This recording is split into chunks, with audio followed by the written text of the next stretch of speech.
माता सीता के पिता कौन थे? जानिए माता सीता के 3 पिता।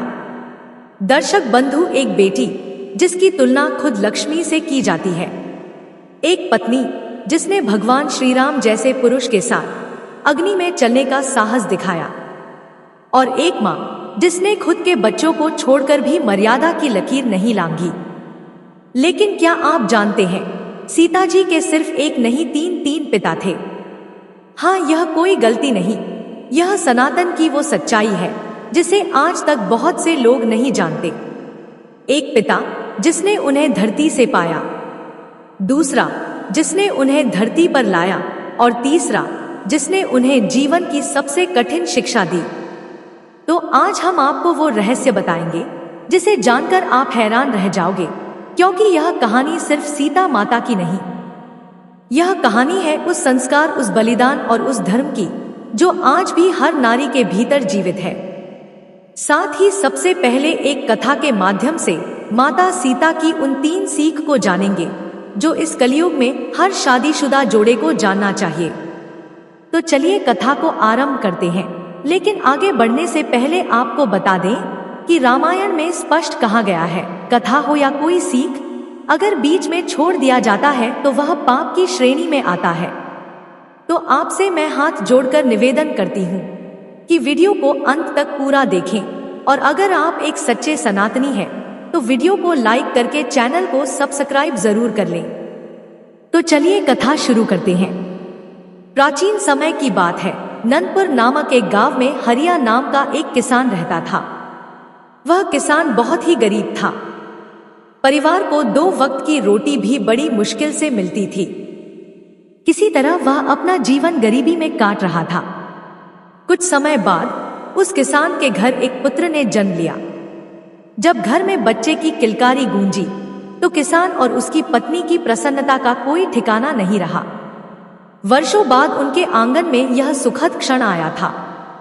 जैसे ही यह शुभ समाचार आसपास के लोगों को पता चला तो गांव के लोग और रिश्तेदार बधाई देने उनके घर आने लगे। हरिया के घर पर जैसे कोई पर्व मनाया जा रहा हो, चारों ओर खुशियों का माहौल था। उसी समय एक तपस्वी महात्मा भिक्षा मांगते हुए उस घर के द्वार पर आ पहुंचे। महात्मा द्वार पर खड़े होकर भिक्षा की पुकार लगाने लगे। हरिया ने जब उन्हें देखा तो दौड़कर बाहर आया और हाथ जोड़कर बोला, हे संत महाराज, आज तो मेरे जीवन का सबसे पावन दिन है। कृपया मेरे घर में पधारिए, थोड़ा जलपान कीजिए और मेरे नवजात पुत्र को आशीर्वाद दीजिए। बहुत वर्षों के बाद मेरे भाग्य से यह संतान मुझे प्राप्त हुई है। हरिया की बार बार विनती सुनकर महात्मा इनकार ना कर सके और भीतर चले आए। किसान और उसकी पत्नी ने बड़े ही श्रद्धा भाव से उन्हें भोजन कराया। भोजन के बाद किसान हाथ जोड़कर बोला, गुरुदेव, यह मेरा पुत्र है, इसे ऐसा आशीर्वाद दीजिए कि उसके जीवन में कभी कोई दुख या कष्ट ना आए। जैसे ही संत ने उस बच्चे को आशीर्वाद देने के लिए हाथ उठाया, उनकी दृष्टि शिशु के हाथ पर पड़ी। वहां एक विशेष चिन्ह देखकर वे कुछ गहराई से सोच में पड़ गए। किसान ने जब संत को गंभीर मुद्रा में देखा तो वह चिंतित होकर बोला, हे प्रभु, आप किस बात पर विचार कर रहे हैं? सब कुछ कुशल तो है ना? संत मुस्कुराते हुए बोले, बेटा, चिंता की कोई बात नहीं है। तुम्हारा पुत्र तो बड़ा ही भाग्यशाली है। इसके हाथ पर जो यह चिन्ह बना है वह यह दर्शाता है कि उसके भाग्य में राजयोग लिखा है। यह बालक 16 वर्ष की अवस्था में एक नगर का राजा बनेगा। संत की यह बात सुनकर किसान को विश्वास नहीं हुआ। उसने कहा, महाराज, यह कैसे संभव है? गरीब का बेटा राजा कैसे बन सकता है? तब महात्मा ने बड़े प्रेम से समझाया, बेटा, ईश्वर की लीला अपरंपार है। इस बालक ने पिछले जन्मों में कोई महान पुण्य कर्म किया होगा, तभी इसे इस जन्म में राजपाट की प्राप्ति होगी। जब यह 16 वर्ष का होगा तब इस नगर के राजा की इकलौती पुत्री से इसका विवाह होगा। विवाह के पश्चात यह बालक राजा की संपत्ति और गद्दी का उत्तराधिकारी बनेगा। फिर महात्मा जी बोले, बेटा, मैं यह कोई कल्पना से नहीं कह रहा हूं। इस बच्चे की हथेलियों की रेखाएं सब कुछ स्पष्ट कह रही है। साधु महाराज की यह वाणी सुनकर किसान और उसकी पत्नी की आंखें भर आई। उनके लिए यह गर्व का विषय था कि उनके घर एक साधारण बालक नहीं, एक भविष्य का राजा जन्मा है। जब नगर वासियों को यह बात मालूम हुई कि किसान का बेटा एक दिन राजा बनेगा, तो दूर दूर से लोग उसके दर्शन करने आने लगे। एक ओर जहां किसान के घर भीड़ उमड़ रही थी, वहीं दूसरी ओर उसी नगर का राजा, जिसकी पुत्री के साथ साधु महाराज ने विवाह की भविष्यवाणी की थी, शिकार खेलने के लिए जंगल की ओर निकल पड़ा। जंगल में जाकर राजा शिकार की खोज करने लगा। तभी उसकी दृष्टि एक सुंदर हिरण पर पड़ी। हिरण को देखकर राजा ने तुरंत अपने घोड़े को दौड़ा दिया और वह हिरण का पीछा करने लगा। वह हिरण बहुत फुर्तीला था, इसलिए राजा उसे पकड़ नहीं सका और हिरण धीरे धीरे घने जंगल में ओझल हो गया। राजा काफी दूर निकल आया था और उसके साथ आए सैनिक पीछे ही छूट गए थे। हिरण का पीछा करते करते राजा को बहुत देर हो चुकी थी। उसे बहुत प्यास लगने लगी और गला सूखने लगा।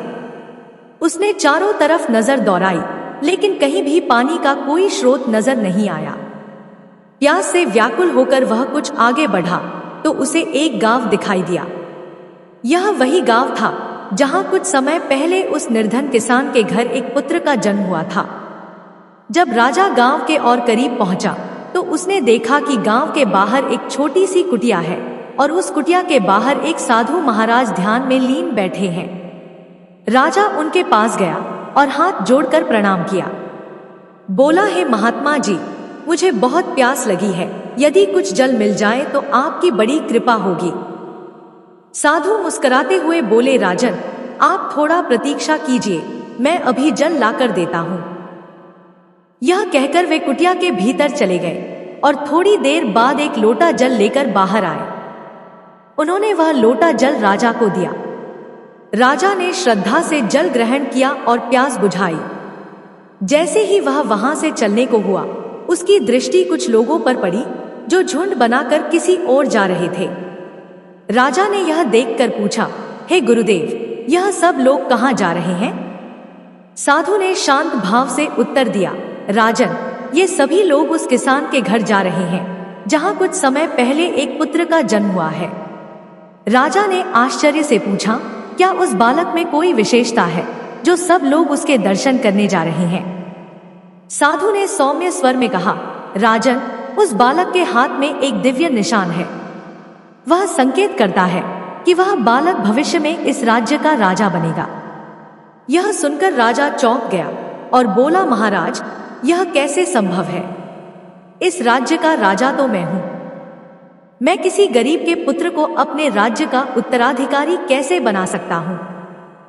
तब महात्मा जी ने बड़े ही गंभीर स्वर में उत्तर दिया, राजन, ना कोई किसी को राजा बनाता है और ना ही रंक। सब कुछ उस परमपिता परमेश्वर की इच्छा से होता है। और जहां तक उस बालक के राजा बनने की बात है, तो मैं आपको पूर्व संकेत दे दूं। आज से 16 वर्षों के पश्चात वह बालक आपकी एकमात्र पुत्री से विवाह करेगा और उसके बाद वह इस राज्य का राजा बन जाएगा। राजा ने हैरानी से कहा, महाराज, आप किस पुत्री की बात कर रहे हैं? मेरी तो कोई संतान ही नहीं है।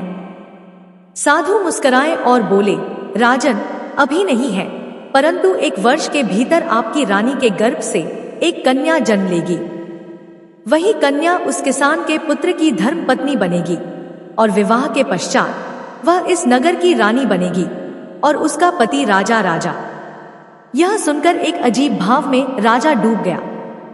उसे एक और यह जानकर प्रसन्नता हुई कि उसके वंश में संतान जन्म लेगी, वो भी एक प्यारी पुत्री होगी।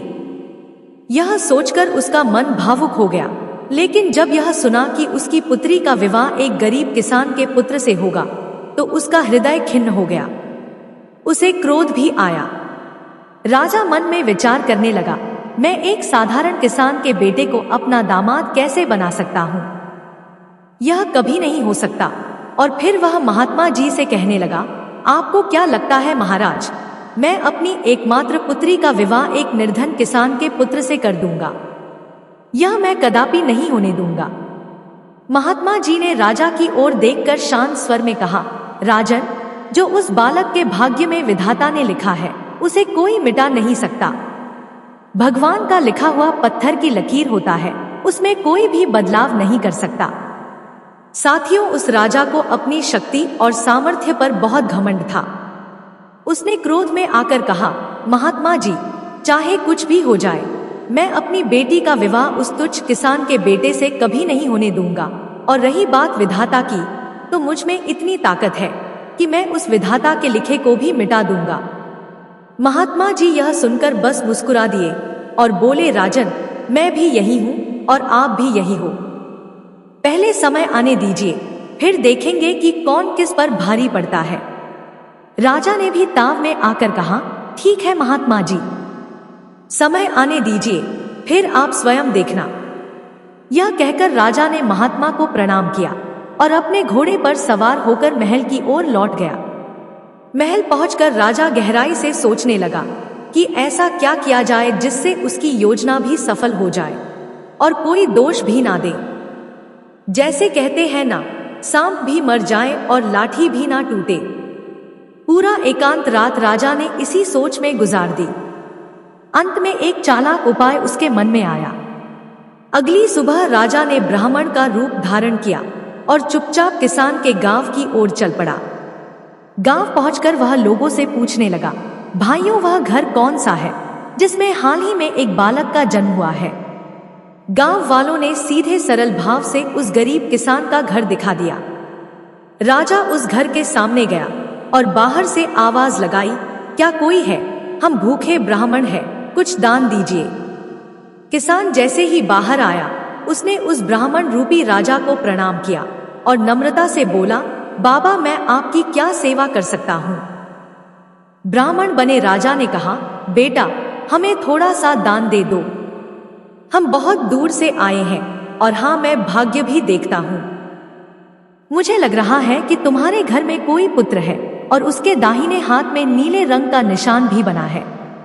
किसान ने श्रद्धा से कहा, हाँ बाबा, आपके वचन तो सत्य है। फिर ब्राह्मण ने कहा, हम सब कुछ जानते हैं, अपने पुत्र को बाहर लाओ, मैं उसे देखना चाहता हूँ।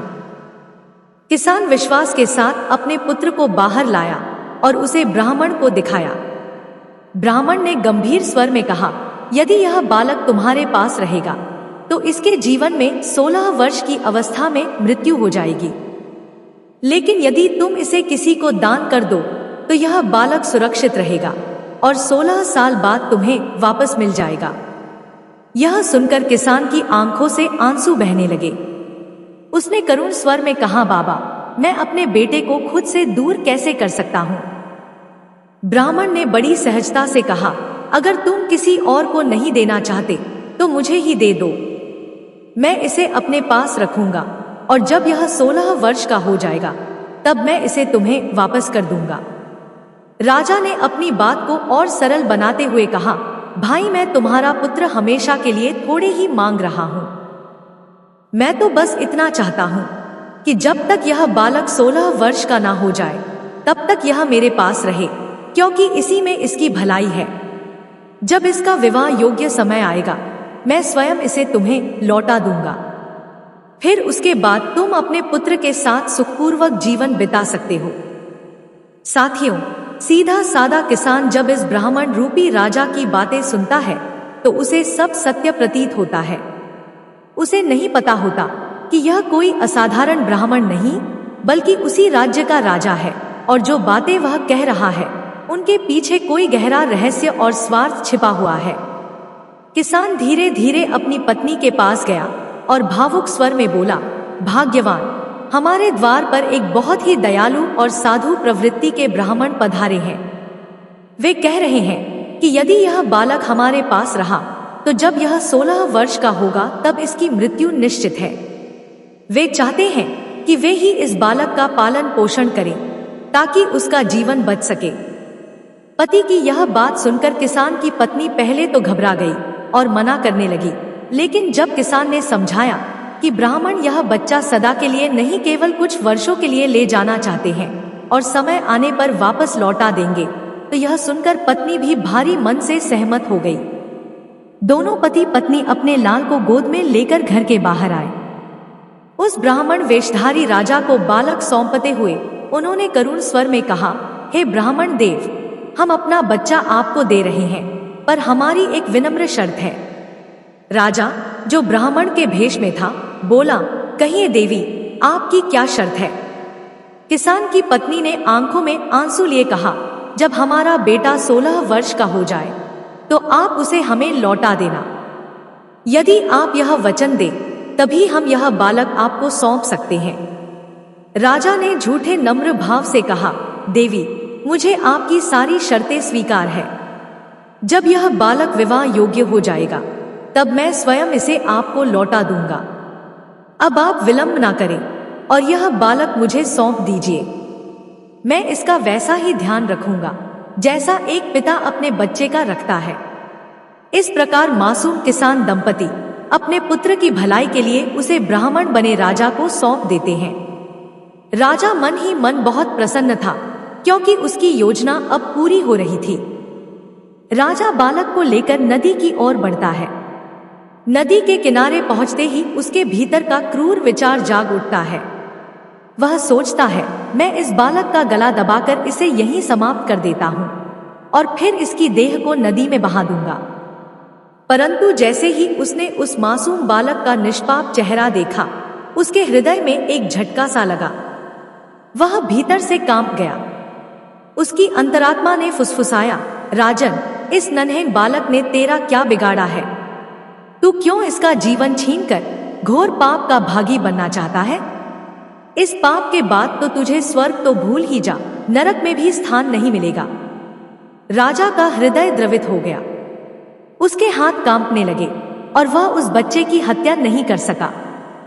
फिर उसने सोचा, ऐसा क्या करूं जिससे मेरे हाथों पाप भी ना लगे और विधाता का लिखा भी बदल जाए। गहरी सोच के बाद राजा ने निर्णय लिया कि वह इस बालक को जीवित एक लकड़ी के संदूक में बंद करके नदी में बहा देगा। ऐसा करने से वह बालक की हत्या का दोषी भी नहीं कहलाएगा और भविष्य में उसकी पुत्री का विवाह भी नहीं हो सकेगा। राजा ने एक विशेष लकड़ी का संदूक बनवाया जिसमें हवा भी आती जाती रहे और वह पानी में डूबे भी नहीं। फिर उस निर्दोष बालक को संदूक में सुलाया और अपने हाथों से उस संदूक को बहती नदी में प्रवाहित कर दिया। राजा अब अपने महल की ओर लौट पड़ा। उसका मन बहुत प्रसन्न था। उसे लग रहा था कि आज उसने विधाता की लकीर को मिटा दिया है। वह सोचने लगा, जब यह संदूक नदी की गहराइयों में बहता जाएगा और किसी बवंडर में फंसकर डूब जाएगा, तब यह बालक मर जाएगा और जब बालक ही नहीं रहेगा तो मेरी बेटी का विवाह उससे कैसे होगा। यही सोचकर वह राजा बहुत प्रसन्न मन से अपने नगर की ओर लौट गया। मित्रों, वह राजा उस मासूम किसान के बेटे को नदी में प्रवाहित करके अपने रास्ते चला गया। इधर दूसरी ओर क्या हुआ कि वह लकड़ी का संदूक बहता बहता एक दूसरे नगर की नदी के किनारे चला गया। उस नगर में एक धनवान और पुण्यात्मा सेठ रहा करता था। सेठ प्रतिदिन प्रातःकाल नदी स्नान करने आया करता था। उस दिन भी जब सेठ गंगा जी में स्नान करने आया तो उसकी नजर बहते हुए उस संदूक पर पड़ी।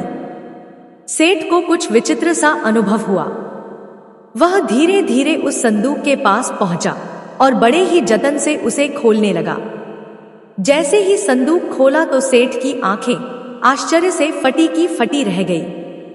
उसमें एक नन्हा सा बालक बहुत ही शांत भाव से अपने हाथ का अंगूठा चूसते हुए लेटा हुआ था। सेठ ने उस बालक को देखा तो उसका हृदय द्रवित हो गया। उसने झुककर बालक को उठाया और अपने हृदय से लगा लिया। उसके मन में एक ही भाव आया, माँ गंगा ने मेरी वर्षों की पुकार सुन ली है। मैं तो प्रतिदिन आस्था से माँ गंगा का स्नान करता हूँ और उन्होंने प्रसन्न होकर यह दिव्य बालक मुझे सौंप दिया है। सेठ ने श्रद्धा से माँ गंगा को प्रणाम किया और उस बालक को लेकर अपने घर की ओर चल पड़ा। जब वह अपने घर पहुंचा तो उसकी पत्नी ने आश्चर्य से पूछा, यह बालक कहाँ से आया? सेठ ने पत्नी को सारा वृतांत बताया और भावुक होकर कहा, भाग्यवान, माँ गंगा ने हमारी गोद भर दी है। देखो, उन्होंने हमारे घर यह अमूल्य रत्न भेजा है। सेठानी ने हाथ जोड़कर माँ गंगा का धन्यवाद किया और बालक को अपने हाथों में लेकर स्नेह से भर गई। दोनों ने मिलकर उस बालक को बहुत प्रेम से पाला, उसे अच्छे संस्कार दिए, पढ़ाया लिखाया और आत्मनिर्भर बनाया। इस प्रकार वह किसान का पुत्र सेठ और सेठानी के घर में बड़े ही स्नेह से पलता रहा। देखते ही देखते 16 वर्ष बीत गए और वह बालक अब एक तेजस्वी, सुशील और सुंदर युवा बन चुका था। एक दिन की बात है, वह युवा अपने दोस्तों के साथ खेल रहा था। उसी समय पास से एक दूसरे राज्य का राजा अपने सैनिकों और काफिले के साथ निकल रहा था। मित्रों, जैसे ही वह काफिला वहां से गुजर रहा था, तभी एक छोटा सा बच्चा गलती से काफिले के सामने आ गया। सभी सैनिक अपनी ही धुन में थे, किसी की नजर उस मासूम पर नहीं गई। तभी खेलते हुए उस युवक की नजर उस बच्चे पर पड़ी। वह एक पल भी बिना गंवाए दौड़कर उस मासूम को काफिले से खींचकर दूर ले आता है और उसकी जान बचा लेता है। मित्रों, वह काफिला उसी राजा का था जिसने वर्षों पहले उस बच्चे को नदी में बहा दिया था, और वह युवक जिसने उस मासूम को बचाया, वह वही बालक था जिसे किसान दंपत्ति से लिया गया था और जिसे संदूक में डालकर नदी में बहा दिया गया था। जैसे ही राजा की दृष्टि उस युवक के हाथ पर पड़ी, उसने उस नीले निशान को देख लिया। राजा का चेहरा पीला पड़ गया। उसके मन में तुरंत वही पुरानी घटना कौंध गई। उसने मन ही मन सोचा, यह तो वही बालक है जिसे मैंने बहा दिया था, लेकिन यह जीवित कैसे रह गया। राजा ने तुरंत अपना काफिला रुकवाया और अपने सैनिकों से कहा, उस युवक को हमारे पास लाओ जिसने उस बालक की जान बचाई है। हम उसकी बहादुरी का सम्मान करना चाहते हैं। सैनिक तुरंत सेठ के उस बेटे के पास पहुंचे और उसे आदर सहित राजा के समक्ष ले आए। जब वह युवक राजा के सामने पहुंचा तो उसने हाथ जोड़कर आदरपूर्वक कहा, महाराज प्रणाम, आप कौन हैं और आपने मुझे क्यों बुलाया है। राजा बोला, बेटा, हम पड़ोसी राज्य के राजा हैं। तुम्हारी बहादुरी देखकर हम तुम्हें इनाम देना चाहते हैं, पर उससे पहले हम तुमसे कुछ बातें पूछना चाहते हैं। सेठ का लड़का हाथ जोड़कर बोला, कहिए राजन, आप मुझसे क्या जानना चाहते हैं। राजा ने पूछा, बेटा, तुम्हारा गांव कौन सा है, तुम्हारे माता पिता कौन है, और यह जो तुम्हारे हाथ पर नीला निशान है, यह कैसे बना। उस लड़के ने विनम्रता से उत्तर दिया, हे राजन, मैं पास के गांव में रहता हूँ। मेरे पिताजी मानव सेठ है जो बहुत ही धनवान और परोपकारी है, और यह जो नीला निशान है, यह तो मेरे हाथ पर बचपन से ही है। पर आप यह सब क्यों पूछ रहे हैं। राजा ने मुस्कुरा कर कहा, बस यूं ही, कोई खास बात नहीं है। फिर राजा बोला, बेटा, हम तुम्हारे माता पिता से मिलना चाहते हैं, क्या तुम हमें अपने घर ले चलोगे। लड़का प्रसन्न होकर बोला, क्यों नहीं राजन, यह तो हमारे लिए सौभाग्य की बात है। आइए, मैं आपको अभी अपने माता पिता से मिलवाने ले चलता हूँ। इस प्रकार राजा इस बात की पुष्टि करने के लिए कि यह वही बालक है जिसे उसने कभी नदी में बहा दिया था, उस युवक के साथ वह सेठ के घर पहुंचता है। सेठ जी जब अपने बेटे के साथ किसी राजसी व्यक्ति को आते देखते हैं तो चकित हो जाते हैं और सोचने लगते हैं, कहीं कोई बड़ी बात तो नहीं हो गई जो खुद राजा हमारे द्वारा पधारे हैं। जब राजा सेठ जी के पास पहुंचे तो सेठ ने हाथ जोड़कर पूछा, महाराज, आप किस राज्य के राजा हैं और किस कारण से हमारे यहाँ पधारे हैं। राजा ने मधुर स्वर में कहा, सेठ जी, मैं आपके पड़ोस के राज्य का राजा हूँ और आज मैं आपके घर बधाई देने आया हूँ। सेठ ने पूछा, किस बात की बधाई महाराज। राजा बोले, आपका पुत्र बहुत ही साहसी है। आज उसने अपनी जान की परवाह किए बिना एक मासूम की जान बचाई है। सेठ जी जब अपने पुत्र की प्रशंसा राजा के मुख से सुनते हैं तो उनका हृदय गर्व से भर जाता है। वे बोले, महाराज, मेरा बेटा तो बचपन से ही निडर है। जब से यह हमें मिला है तब से हमारे घर में केवल सुख और समृद्धि आई है। राजा ने चौंक कर पूछा, आपको मिला है, मैं समझा नहीं। सेठ बोले, अब आपसे क्या छुपाऊं महाराज, यह हमारा अपना पुत्र नहीं है। हमें यह गंगा किनारे एक संदूक में पड़ा मिला था। मित्रों, यह सुनते ही राजा सन्न रह गया। उसे विश्वास हो गया कि यह वही बालक है जिसे उसने वर्षों पहले नदी में बहा दिया था। उसका मन क्षुब्ध हो उठा।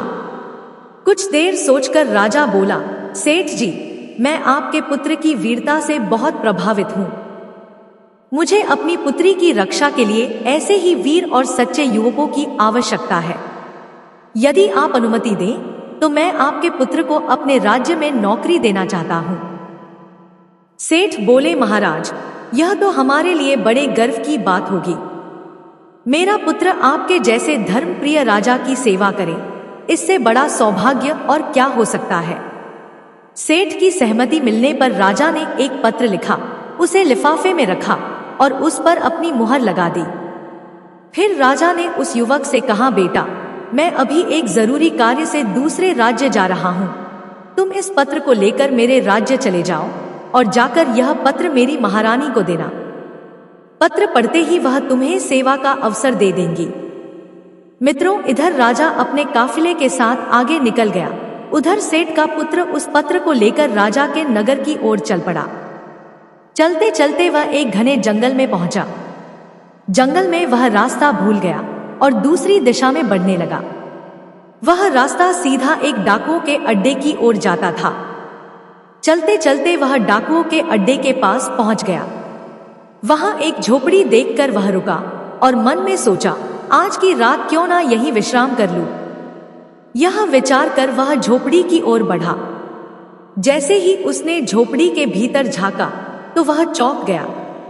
बाहर से टूटी फूटी दिखने वाली झोपड़ी के भीतर नीचे उतरने के लिए सीढ़ियां बनी थी। वह सीढ़ियां सीधी एक भव्य और चमकदार महल की ओर जाती थी। मित्रों, जैसे ही वह युवक सीढ़ियां उतरकर नीचे पहुंचा तो उसने देखा कि एक वृद्धा रसोई में बैठी हुई भोजन बना रही है। जब उस बुजुर्ग माँ की दृष्टि उस युवक पर पड़ी तो वह चौंक गई और बोली, बेटा, तुम कौन हो, कहाँ से आए हो और बिना अनुमति के इस स्थान में कैसे आ गए। सेठ के पुत्र ने हाथ जोड़कर विनम्रता से कहा, मैं यहाँ रास्ता भटक गया हूँ और अनजाने में आपके पास आ पहुंचा हूँ। यदि आप कृपा करके मुझे एक रात के लिए यहाँ ठहरने दे तो आपकी बहुत बड़ी मेहरबानी होगी। मैं वचन देता हूँ कि प्रातः होते ही यहाँ से चला जाऊंगा। उस मासूम की बात सुनकर वृद्धा का मन थोड़ा पिघल गया, लेकिन वह चिंतित होकर बोली, बेटा, मुझे तो कोई आपत्ति नहीं, परंतु तुम नहीं जानते कि जहां तुम खड़े हो यह स्थान डाकुओं का अड्डा है। यदि उन्हें यह ज्ञात हो गया कि कोई अनजान बालक हमारे अड्डे में आया है तो वे तुम्हें जीवित नहीं छोड़ेंगे। सेठ का बेटा हाथ जोड़कर करुण स्वर में बोला, मैया, रात काफी हो चुकी है और जंगल का रास्ता मुझे ज्ञात नहीं। यदि मैं बाहर गया तो जंगली पशु मुझे अपना आहार बना लेंगे। अब आप ही मेरी रक्षा का कोई मार्ग बताइए। मेरी तो प्राणों की भी आशा अब आप पर ही टिकी है। उस माँ जैसे वृद्धा का हृदय द्रवित हो गया। उसने भगवान का स्मरण करते हुए उसे रात भर ठहरने की अनुमति दे दी। कुछ समय बाद डाकू अपने अड्डे पर लौट आए। जब उन्होंने देखा कि कोने में कोई अजनबी युवक सोया हुआ है तो आश्चर्य से वृद्धा से पूछने लगे, अम्मा जी, यह कौन है और हमारे स्थान पर यह क्या कर रहा है। वृद्धा बोली, बेटा, यह बहुत ही सज्जन और सरल हृदय का बालक है। यह किसी कार्य से राजा के महल की ओर जा रहा है और रास्ता भटक कर यहाँ आ पहुंचा है। यह कोई खतरे की बात नहीं है। इसे पनाह देकर मैंने कोई अपराध नहीं किया। डाकू बोले, अम्मा, तू भी बहुत भोली है, किसी पर भी भरोसा कर लेती है। अगर इसने राजा को हमारे बारे में कुछ बता दिया तो हम सबका विनाश तय है। तभी एक दूसरा डाकू बोला, रुको, मैं इसकी तलाशी लेता हूँ, कहीं यह राजा का गुप्तचर तो नहीं। डाकू धीरे से उस युवक की तलाशी लेने लगा और जब उसने जेब टटोली तो उसके हाथ में एक लिफाफा आया जिस पर राज्य की मुहर लगी हुई थी। बड़े ध्यान से वह पत्र बाहर निकालता है और पढ़ने लगता है। पत्र पढ़कर डाकू गुस्से में थूकता है और कहता है, छह, कैसा नीच राजा है हमारा। वृद्धा ने आश्चर्य से पूछा, बेटा, ऐसा क्या लिखा है इस पत्र में जो तुम अपने ही राजा को नीच कह रहे हो। डाकू बोला, अम्मा, इस पत्र में लिखा है, रानी जैसे ही यह लड़का तुम्हारे पास पहुंचे और तुम यह पत्र पढ़ो तो इस लड़के को मार डालना और उसकी देह को कहीं दूर फेंक देना, और यह कार्य मेरे आने से पहले हो जाना चाहिए। क्यों मारना चाहता हूँ इसे और क्यों मैंने स्वयं नहीं मारा, इसका उत्तर मैं नगर आकर स्वयं दूंगा। मित्रों, जब उस बुढ़िया ने डाकू के मुख से उस चिट्ठी में लिखी बातों को सुना तो बहुत व्यथित हो गई। उसने दुख और आश्चर्य के साथ कहा, बड़ा ही दुष्ट राजा है जो अपने ही भेजे हुए बालक को मरवाने का आदेश दे रहा है। यह सोचकर उस दयालु वृद्धा के मन में यह बात आ गई कि मुझे इस मासूम बालक को किसी भी तरह बचाना चाहिए, यह मेरा धर्म है। उसने तुरंत डाकुओं से कहा, बेटा तुम इस चिट्ठी को बदल दो, इसके स्थान पर एक नई चिट्ठी लिखो और उसमें यह लिखो कि रानी, मैं जिस लड़के को तुम्हारे पास भेज रहा हूँ यह बड़ा ही सज्जन, ज्ञानी और गुणवान है। मैंने इसे अपनी पुत्री के विवाह के लिए चुना है, इसीलिए जैसे ही यह तुम्हारे पास पहुँचे तुम बिना किसी देर किए इसका विवाह राजकुमारी से करवा देना। और ध्यान रखना, यह कार्य मेरी नगर वापसी से पहले हो जाना चाहिए। क्यों मैं इसे अपना दामाद बनाना चाहता हूँ और इसमें कौन सी विशेषता है, इसका उत्तर मैं लौटकर स्वयं दूंगा, तुम्हारा प्रिय राजा। डाकुओं ने वही नई चिट्ठी बहुत सावधानी से तैयार की, उसे लिफाफे में रखकर उस पर राज्य की मोहर लगा दी और फिर बड़ी सतर्कता से वह चिट्ठी उसी बालक की जेब में रख दी। इसके बाद डाकुओं ने भोजन किया और चोरी के लिए अड्डे से बाहर निकल गए। उधर अगली सुबह जब हुई तो बूढ़ी माँ ने उस लड़के को उठाया और स्नेहपूर्वक कहा, बेटा प्रभात हो चुका है, अब तुम जहां जाना चाहो वहां जा सकते हो। सेठ के पुत्र ने झुककर बुढ़िया के चरणों में प्रणाम किया और मार्ग पूछा और आशीर्वाद लेकर अपनी मंजिल की ओर चल पड़ा। कुछ समय बाद वह युवक राजमहल पहुंचा और महारानी के सामने उपस्थित हुआ। उसने विनम्रतापूर्वक कहा, रानी साहिबा, महाराज ने यह पत्र आपके नाम भेजा है, कृपया आप इसे पढ़ें और मुझे बताएं कि मुझे अब क्या करना है। महारानी ने पत्र को लिफाफे से निकाला और ध्यानपूर्वक पढ़ना आरंभ किया। उसमें लिखा था, यह लड़का बड़ा ही नेक, बुद्धिमान और सद्गुणों से युक्त है। यह राजकुमारी से विवाह करने योग्य है। मेरी नगर वापसी से पहले ही इसका विवाह राजकुमारी से करवा देना। चिट्ठी पढ़ते ही रानी के मन में अनेक विचार आने लगे। महाराज ने इस अनजान बालक को अपनी बेटी का वर कैसे बना दिया? ऐसा कौन सा गुण देख लिया जो तुरंत विवाह का आदेश दे दिया? परंतु जब उसने चिट्ठी पर राजा के हस्ताक्षर और राज्य की मुहर देखी और यह भी पढ़ा कि मैं तुम्हारे सभी सवालों के उत्तर नगर लौट कर दूंगा, तब उसने कोई देर ना करते हुए तुरंत पंडित को बुलवाया और राजकुमारी का विवाह उस युवक से संपन्न करवा दिया। इस प्रकार वह युवक राजा का दामाद बन गया और राजमहल में राजकुमारी के साथ सुखपूर्वक रहने लगा। कुछ दिन बाद राजा अपने कामों से निवृत्त होकर नगर को लौटा। वह बहुत प्रसन्न था क्योंकि उसके मन में यही चल रहा था कि अब तक तो रानी ने मेरी आज्ञा का पालन कर उस लड़के को मरवा दिया होगा, अब मेरी पुत्री का विवाह उस बालक से कभी नहीं हो सकता। मैंने तो विधाता का लिखा भी मिटा दिया। लेकिन मित्रों, जैसे ही राजा अपने महल पहुंचा और देखा कि वही लड़का जिसे वह मिटाना चाहता था राज्य की गद्दी पर बैठा है, तो उसके होश उड़ गए। राजा को यह ज्ञात होते ही कि उसी बालक का राजकुमारी से विवाह हो चुका है, जिसके विषय में साधु महाराज ने भविष्यवाणी की थी, उसका क्रोध 7वें आसमान पर पहुंच गया। उसे यह भी बड़ा दुख हुआ कि उसकी पत्नी रानी ने उसकी आज्ञा का पालन नहीं किया। राजा ने महारानी से कठोर स्वर में पूछा, जब मैंने तुम्हें इस लड़के को समाप्त करने का आदेश दिया था, तब तुमने इसका विवाह राजकुमारी से क्यों करवा दिया? राजा की यह बात सुनकर महारानी शांत भाव से बोली, महाराज, मैंने तो वही किया जैसा आपने अपने पत्र में लिखा था। इसमें मेरी क्या गलती है? राजा ने क्रोध में आकर कहा, चिट्ठी लाओ, मैं स्वयं देखता हूं। महारानी भीतर गई और वह पत्र लेकर आई। राजा ने जैसे ही लिफाफा खोला और उसमें लिखी बातें पढ़ी तो उसके नेत्र आश्चर्य से फैल गए, क्योंकि उसमें तो कुछ और ही लिखा था। यह देखकर राजा का क्रोध और बढ़ गया। उसने सैनिकों से कहा, जाओ और जिस लड़के से राजकुमारी का विवाह हुआ है उसे पकड़कर मेरे सामने लाओ। सैनिकों ने तुरंत आज्ञा का पालन किया और उस युवक को, जो किसान का पुत्र था, राजा के समक्ष ले आए। राजा ने गुस्से से कहा, तुम्हारी इतनी हिम्मत कैसे हुई कि मेरी बेटी से विवाह कर लिया? तुमने मुझे धोखा दिया है और मेरे राज्य में धोखे की सजा केवल मृत्यु है। अब तुम मरने के लिए तैयार हो जाओ।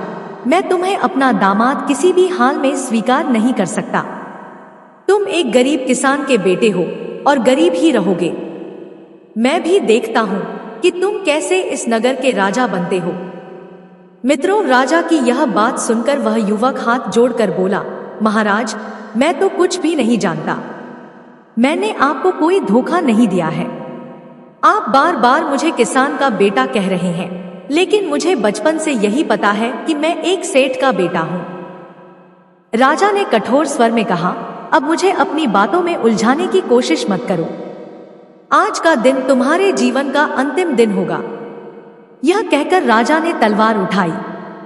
राजा जैसे ही तलवार उठाता है, राजकुमारी दौड़कर आ जाती है और अपने पति के सामने खड़ी हो जाती है। वह कहती है, पिताजी, यह मेरे पति हैं, मेरे स्वामी हैं। इन्हें मारने से पहले आपको अपनी पुत्री को मारना होगा। राजमहल के अंदर ये सब चल ही रहा था, तभी एक सैनिक दौड़ता हुआ आया और बोला, महाराज, एक बड़े सिद्ध और पूज्य महात्मा आए हैं और वे अभी इसी समय आपसे मिलना चाहते हैं। राजा ने कहा, उन्हें भीतर लाओ। सैनिक शीघ्रता से महात्मा जी के पास गया और उन्हें आदर सहित राजमहल में ले आया। राजा ने उठकर महात्मा जी को साष्टांग प्रणाम किया और उनके आने का उद्देश्य पूछा। महात्मा जी मुस्कुराते हुए बोले, राजन, लगता है आपने मुझे पहचाना नहीं। मैं वही साधु हूं जिससे आप 16 वर्ष पूर्व मिले थे। मैंने ही आपको बताया था कि 16 वर्ष बाद आपकी पुत्री का विवाह एक निर्धन किसान के पुत्र से होगा। तब आपने कहा था कि आप राजा हैं और आप जो चाहे वो कर सकते हैं। लेकिन देखा राजन, भाग्य की लेखनी को कोई नहीं मिटा सकता। राजा ने हाथ जोड़कर कहा, गुरुदेव, आप सत्य कह रहे हैं। मैं समझ गया हूं कि कोई भी मनुष्य ना किसी का भाग्य बदल सकता है और ना ही टाल सकता है। विधि का विधान अटल है। मैं अब अपनी हार स्वीकार करता हूं। महात्मा जी बोले, राजन, जो विधाता ने लिखा है वही होकर रहता है। अब तुम इस बालक को अपना दामाद स्वीकार करो और पूरे राज्य का भार इसे सौंप दो। यही प्रभु की इच्छा है और इसमें ही तुम्हारा कल्याण है। मित्रों, राजा ने अपनी सारी भूल स्वीकार की और अपने मन के अभिमान को त्याग दिया। उसने किसान के बेटे को अपना दामाद मानकर राज्य का उत्तराधिकारी बना दिया। पूरा नगर राजा की इस उदारता और धर्म बुद्धि की प्रशंसा करने लगा। लोग कहने लगे, देखो कैसा महान राजा है जिसने अपनी बेटी का विवाह एक साधारण युवक से किया और उसे ही अपना उत्तराधिकारी बना दिया। उधर किसान का बेटा, जो अब राजा बन चुका था, वह भी भक्ति, सच्चाई और न्याय से राज्य का संचालन करने लगा और सबके दिलों में बस गया। राजा ने सोचा, मैंने चाहे जितनी भी कोशिश की, लेकिन अंत में हुआ वही जो विधाता ने पहले से तय कर रखा था। मित्रों, इस कथा से हमें यह सीख मिलती है कि कुछ बातें हमारे वश में नहीं होती है। वे पहले से ही तय होती है, जिन्हें हम चाहे भी तो बदल नहीं सकते। इसलिए हमें ईश्वर की लीला पर विश्वास रखना चाहिए और जो हो रहा है उसमें उसका कोई गहरा उद्देश्य मानना चाहिए। दर्शक बंधु, इस कथा से हम माता सीता की उन 3 अनमोल सीख को सीखेंगे, जिसे इस कलयुग में हर मनुष्य को अपने जीवन में उतारना चाहिए। पहली सीख, विधाता की रचना कोई नहीं बदल सकता। राजा ने लाख कोशिश की, चालाकियां की, कपट किया, लेकिन हुआ वही जो ऊपर बैठा विधाता पहले ही लिख चुका था। जिससे विवाह होना था उससे ही विवाह हुआ, क्योंकि साथियों, विधि का विधान कोई नहीं मिटा सकता। रामायण में भी यही सब हमें दिखाई देता है। रावण ने अपने बल पर, अपने अहंकार पर भरोसा किया, लेकिन अंत में राम के बाण ने उस अहंकारी रावण को वही दिखाया जो उसके भाग्य में पहले से लिखा था। यही सच्चाई है, जो ऊपर वाला चाहता है वही होकर रहता है। दूसरी सीख, सत्य और धर्म की राह कभी खाली नहीं जाती। एक सीधा सादा किसान का बेटा, जो ना तो कुछ जानता था ना किसी से बैर रखता था, बस सच्चाई के साथ जीवन जीता रहा और प्रभु ने उसे उसी गद्दी पर बैठा दिया जहां बैठने का सपना बड़े बड़े राजाओं ने देखा था। रामायण में प्रभु श्री राम भी यही करते हैं। वनवास मिला, तकलीफें मिली, मगर उन्होंने धर्म नहीं छोड़ा, सच नहीं छोड़ा, और इसी सत्य की ताकत ने उन्हें विजयी बनाया। यही सीख है, जो सत्य के साथ चलता है, वो चाहे कितना भी अकेला क्यों ना हो, अंत में वही विजयी कहलाता है। तीसरी सीख, अहंकार का नाश निश्चित है।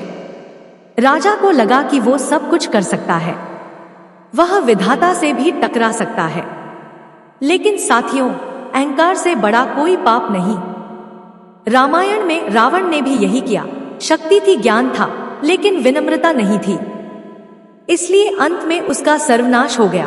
क्योंकि जब जब कोई अपने आप को भगवान समझने लगता है, तब तब भगवान स्वयं अवतार लेते हैं उसे मिटाने के लिए। दर्शक बंधु, कथा यही खत्म नहीं होती। अभी हम यह भी जानेंगे, आखिर माता सीता के 3 पिता कैसे हुए, क्या था इसके पीछे का रहस्य। प्रिय दोस्तों, बात उस समय की है जब श्रीवास्तव नगरी दुख और भय से घिर गई थी। तब एक दिन रावण वन की ओर गया, जहां परम तपस्वी ऋषि मुनि अपनी कुटिया में भगवान के भजन और तपस्या में लीन थे। रावण वहां पहुंचा और उनसे कर यानी टैक्स मांगने लगा। लेकिन आप सभी जानते हैं कि साधु संतों के पास धन दौलत नहीं होती। उनके पास तो बस एक कंबल, एक कमंडल और प्रभु की भक्ति ही सबसे बड़ा खजाना होती है। जब रावण ने उनसे कर मांगा तो वे विनम्रता से बोले, हे रावण, हमारे पास धन कहाँ है, हम तो साधु हैं, भगवान की सेवा ही हमारा जीवन है, फिर तुम हमसे कर क्यों मांगते हो। यह सुनकर रावण क्रोधित हो गया। कहते हैं कि उसने निर्दोष ऋषियों पर अत्याचार किया, उनके शरीर कटवाए और उनके शरीर से रक्त निकलवाया। उस समय रावण का हृदय पूरी तरह से कठोर और क्रूर बन चुका था। इसके बाद रावण आगे बढ़ा और एक दूसरी कुटिया पर पहुंचा। वहां एक घड़ा रखा हुआ था। उस स्थान पर रहने वाले संत प्रतिदिन उस घड़े में थोड़ा थोड़ा दूध अर्पित करते थे। वे इसे माता लक्ष्मी का अतिथि मानकर सेवा करते थे ताकि उनका आशीर्वाद प्राप्त हो। लेकिन उस समय ऋषि वहां उपस्थित नहीं थे। रावण ने वह पवित्र घड़ा उठा लिया और उसमें तपस्वियों का रक्त भरवा दिया। फिर वह वहां से जाने लगा। तभी दूर से आवाज आई, रावण, तूने तब से बल तो प्राप्त किया, लेकिन अहंकार में तू अंधा हो गया। तूने जो हमारे साथ अन्याय किया है, यही घड़ा, यही रक्त, यही तेरे विनाश का कारण बनेगा।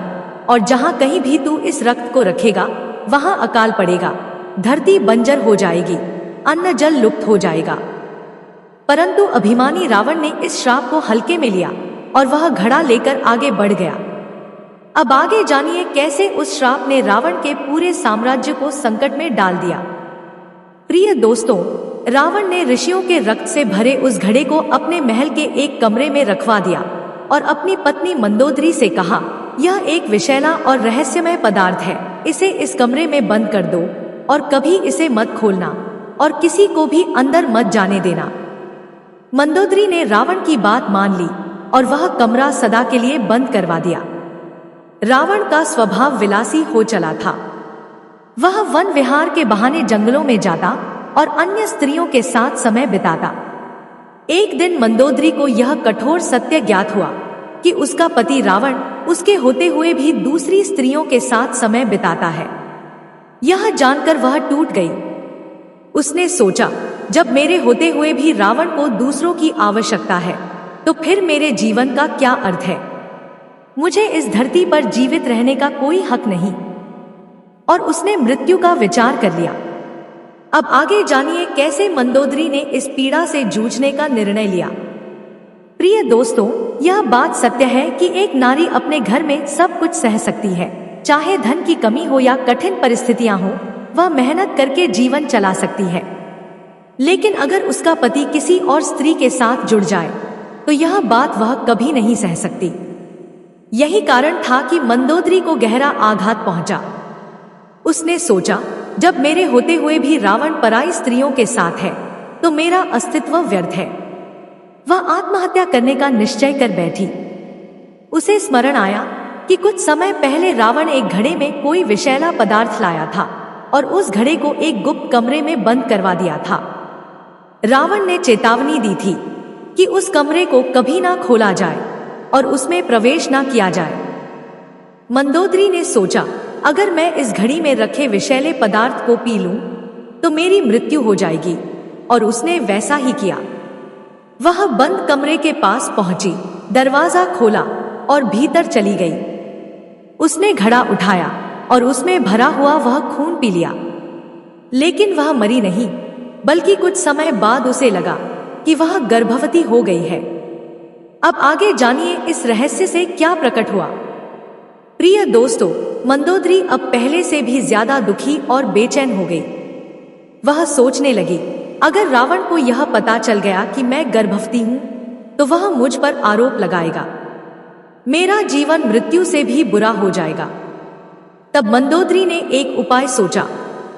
उसने अपने पति रावण को प्रसन्न करने की कोशिश की और बोली, है स्वामी, मैंने सुना है कि जब आप गर्जना करते हैं तो स्त्रियों के गर्भ गिर जाते हैं।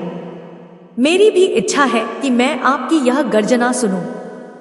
रावण ने उत्तर दिया, यह सत्य है कि जब मैं जोर से गर्जना करता हूं तो स्त्रियों का गर्भ गिर जाता है, लेकिन तुम ऐसा क्यों चाहती हो?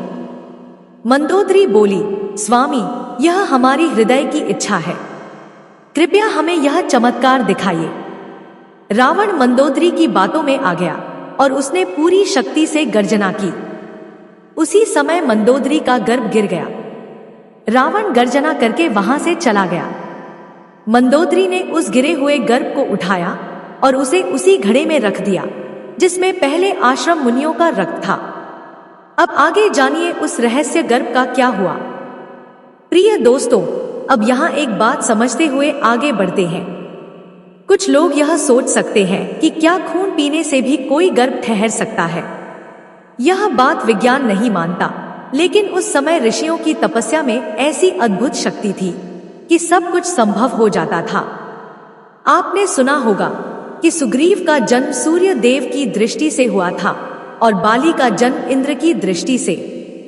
सृष्टि दो प्रकार की मानी गई है, एक जिसे शारीरिक संबंध से उत्पन्न किया जाता है और दूसरी जिसे केवल मन इच्छा या तप के प्रभाव से उत्पन्न किया जाता है। ब्रह्मा जी की संतानों में कई ऐसे थे जो केवल इच्छा से ही उत्पन्न हुए। देवता और महाशय भी बिना किसी संबंध के संतान उत्पन्न कर सकते थे। मंदोदरी ने जब उस गर्भ को उस घड़े में रख दिया तो लंका में भारी अकाल पड़ने लगा। जब रावण ने इस विपत्ति का कारण जानना चाहा तो आकाशवाणी हुई, जब तक यह घड़ा लंका में रहेगा, लंका में अकाल बना रहेगा और अंततः यह लंका नष्ट हो जाएगी।